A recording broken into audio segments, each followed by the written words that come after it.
So you think you want to write.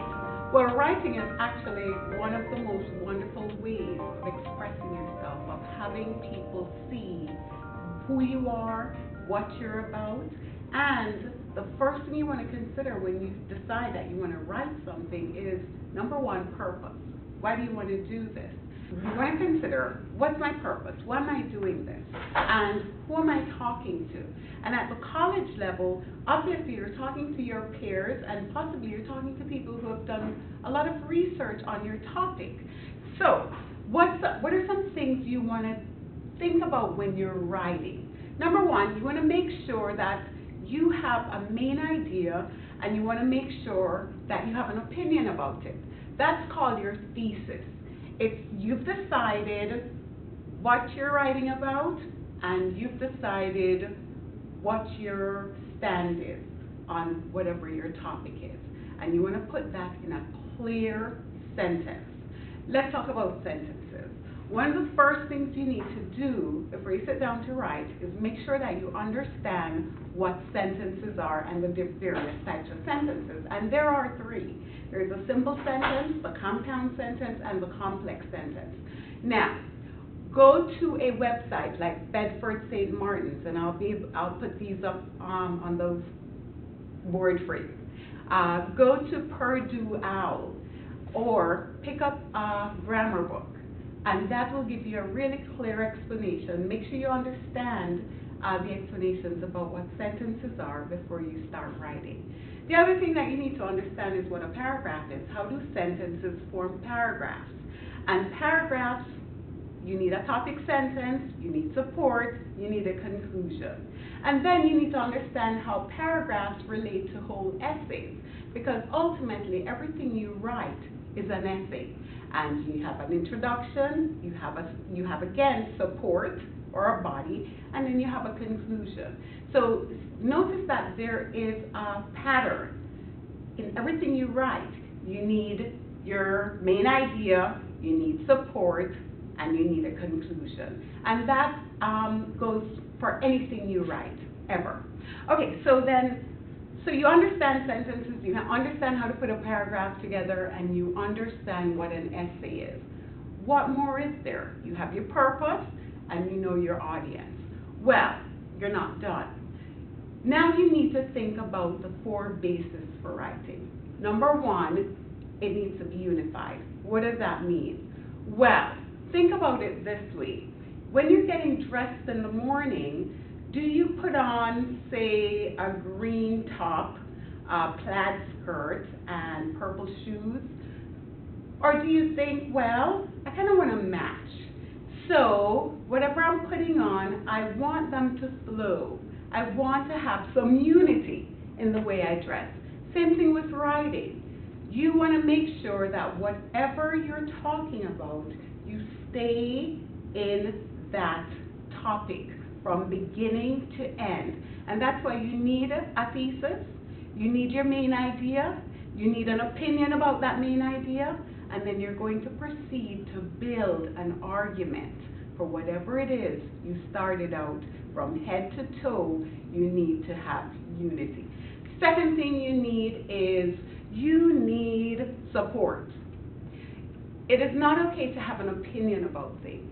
You need to tell me why you have that opinion. Do you have any proof that your opinion is different, say, from 10 other opinions that I've read? Remember, maybe you're not writing about a new topic, but you're writing something new about an old topic, and your audience, in the case of the dietetics, these opinions, these ideas are probably explored by others, have been written about. So your take on things need to have some research done, some support. You need to give me a reason to believe you. So make sure you do good research, and just because you see it in print doesn't mean you can't check the so-called expert to make sure that your research is sound. And you want to make sure it's a fresh idea, a fresh take on that old thing. but support, support, support. The next thing you want to do is you want to be coherent. If nobody can understand you, you have lost your audience. Nobody is going to be patient with you. This is your one opportunity to introduce yourself and to convince your audience that you have something to say, something that's worth listening to. Coherence means that you need to be clear. You need to choose the right words. Go get yourself a thesaurus, because words matter now. And it needs to be precise. Say what you mean, and make sure that nuances of meaning are very, that you're paying attention to nuances of meaning. For instance, tasty and delectable are very different ideas. They cause different reactions from the reader, from your audience. So you want to be careful about, making sure that you choose the right words. Stay away from slang and cliches, and stay away from expressions like a lot and kids. Remember, kids, even though we think they're children, they're actually little baby goats. So possibly that's okay when you're talking about food, but make sure that you pay close attention to those little things. Things like your, when you mean the possession, Y-O-U-R, versus you are, Y-O-U''re. Pay attention to those kinds of things. Stay away from expressions like a lot. A lot is a piece of land. And unless you're talking about growing your food on that piece of land, when you mean more than one, find other words. And then many and sundry both mean more than one, but notice they elicit different reactions. Many, sundry. You're talking to, hopefully, more sophisticated audience when you're writing for an article, for instance. So you want to take that in, keep that in mind.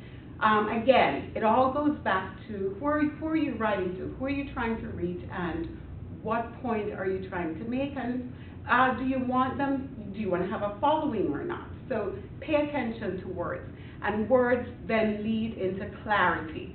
And you want to be clear, you want to be coherent, you want everything to tie together.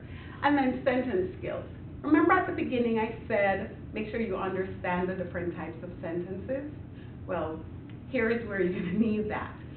If you write a whole article with just one type of sentence, after a while, your audience is probably going to toss your article aside, because we all need stimulation. And if something is just going in the same direction mundanely, we're not going to put up with it. We're going to lose patience with you, and we're going to set it aside. The effect of having different types of sentences is to keep us alert and awake and interested in what you're saying. And that leads to the little thing of punctuation. People think punctuation doesn't matter. Well, it does. A period is different from a dash. A dash is a dramatic pause. A period says, okay, we're done. Punctuation matters to help you express your voice. It shows your audience if you're excited about something. It can tell tone, how you feel about something. So go and, again, use some of these websites to look up what punctuations mean and what the nuances are, because that'll also help you really write an effective, active, interesting kind of piece that will encourage your audience to keep reading, and possibly to want to read more of what you have to say.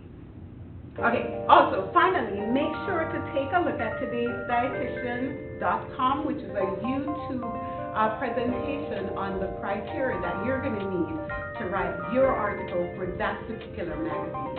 It has been wonderful talking to you. Writing is an excellent way of allowing the rest of the world to get to know you, to hear your voice, and I am just pleased to be part of that whole endeavor.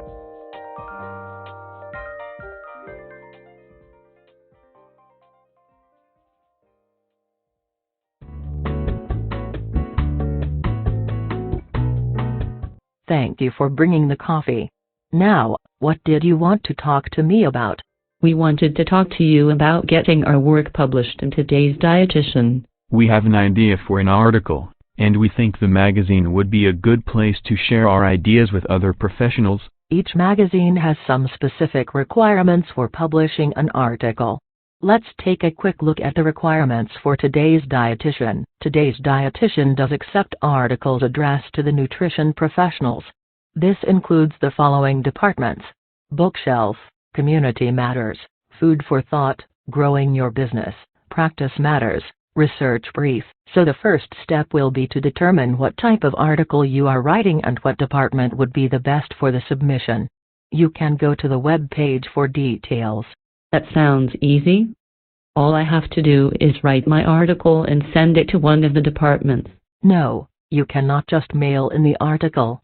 You have to follow the guidelines. Consider this the guidelines to be the recipe, and unless the ingredients are correct, the end result is disastrous. Let's have Joey pull up the requirements, and he can share this with us. The magazine requires 3 ways of submitting, which are the query letter, the abstract, or the outline. The query letter is a formal letter written to a publishing company to propose an idea. This includes an opening line, synopsis, author bio, and appreciation to the reviewer. The second way is the abstract. The abstract is a short self-contained summary that describes a larger work. It includes the scope and purpose of the writing. The final way is the outline, which presents a picture of the main ideas of an article. Thank you, Joey. Now let's look at more requirements. You mean there is more? Yes, the guidelines for professional publication is exact, and these are needed to uphold professional standards. I gave Allison the information to share. Whether you submit an outline, abstract, or query letter, the magazine would like the length to be 1 page, and the proposal needs to be emailed to the editor. The email will only be read if the following are included: author's full name, credentials, academic degree, title, affiliation, postal address, date, time, phone number. Queries should be sent by email as Microsoft Word attachments or within the email itself. Unsolicited manuscripts will not be accepted. I am glad we just did not mail in the manuscript. This would have not even been considered if the guidelines were not followed. That's right. I still have a few more details to share. I will briefly sum up the next few, and you can go to the website to read this more carefully. As a reminder, the queries will only be accepted if the right information is included. This includes the synopsis as well as all of the contact information. If the article has more than one author, all the information on each person has to be submitted.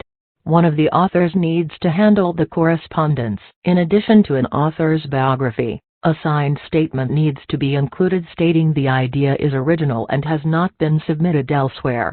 Finally, as a general guideline, feature stories typically run 2,100 to 2,500 words, and some departments run 800 to 1,400 words. Of course, we cannot forget the reference information.